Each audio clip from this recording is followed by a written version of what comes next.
हम टीवी का एक और ड्रामा जिसका बड़ा बेसब्री से इंतज़ार हो रहा था, ए दिल आज़मा नहीं।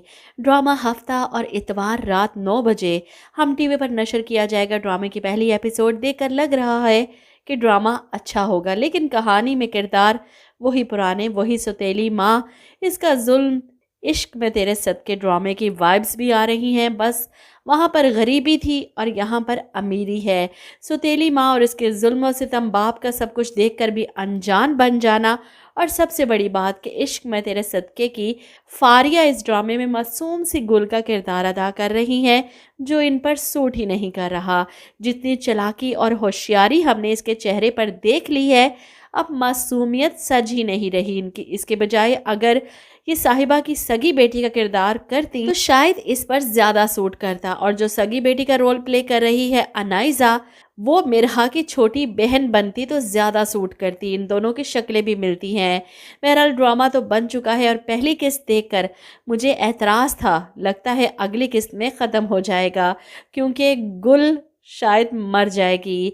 काफ़ी इब्नॉर्मल बिहेव कर रही थी पहली एपिसोड में। अपनी सौतेली माँ के जुल्म सितम और अपने बाप की इग्नोरेंस ने इसे पागल कर दिया है। इसकी सौतेली माँ ने तो पूरी कोशिश की थी कि इसे पागल खाने पहुंचा सके, लेकिन मिरहा अपनी बहन को प्रोटेक्ट करती है कि मैं खुद अपनी बहन का साइकाट्रिस्ट से इलाज करवा लूँगी, आप लोगों का परेशान होने की ज़रूरत नहीं इसके लिए।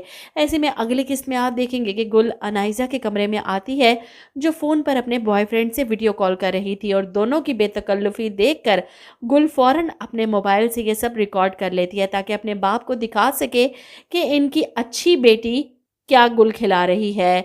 अच्छा, तो यहाँ पर ये हो रहा है, यही काम करने जाती हो ना तुम यूनिवर्सिटी, सबूत मैंने रिकॉर्ड कर लिया है। अनाइज़ा परेशान होकर गुल की तरफ बढ़ती है। गुल मेरी बात सुनो, देखो तुम्हें कोई गलत फहमी हो रही है, प्लीज़ ये वीडियो डिलीट कर दो। लेकिन गुल इसकी बात नहीं सुनती। वो नीचे को भागती है कि अभी बाबा को दिखाऊंगी और इन्हें बताऊंगी कि तुम यूनिवर्सिटी क्या करने जाती हो। अनाइज़ा परेशान हो जाती है कि बाप के सामने इसका इतना अच्छा इमेज ख़राब हो गया तो वो क्या करेगी।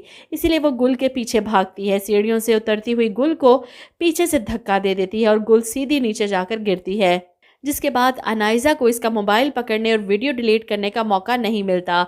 वो सिर्फ इसका मोबाइल छुपा लेती है, क्योंकि इसके गिरने से सब इकट्ठे हो जाते हैं। फौरी तौर पर इसे हॉस्पिटल लेकर जाया जाता है, और जिस तरह पुलिस घर आकर तफ्तीश कर रही है, मुझे हैरत है इनके अल्फाज पर। 2 लफ्ज़ कहे हैं पुलिस वाले ने, पेशेंट ने खुदकुशी की है। मतलब वो पेशेंट भी है, जिससे पता चलता है वो जिंदा है, हॉस्पिटल में है, और खुदकुशी की है ये सुनकर लग रहा है कि वो मर गई है।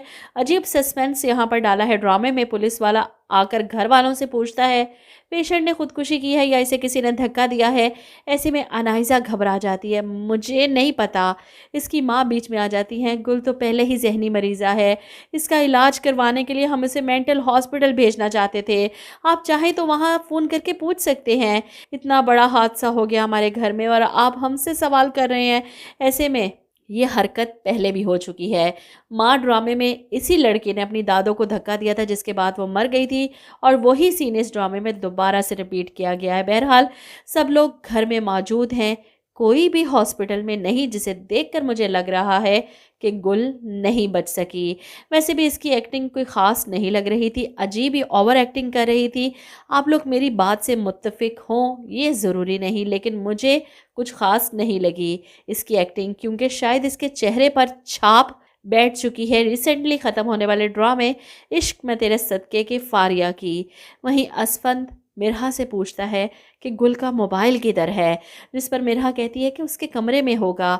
असफंद जानना चाहता है कहीं गुल ने ये सब जानबूझकर तो नहीं किया। ऐसे में अनाइज़ा घबरा जाती है, वो फ़ौरन वहाँ से निकलती है कि इससे पहले कि लोग गुल के मोबाइल में इसकी वीडियो देखकर सब समझ जाएं, वो इस मोबाइल से इस वीडियो को डिलीट कर दे।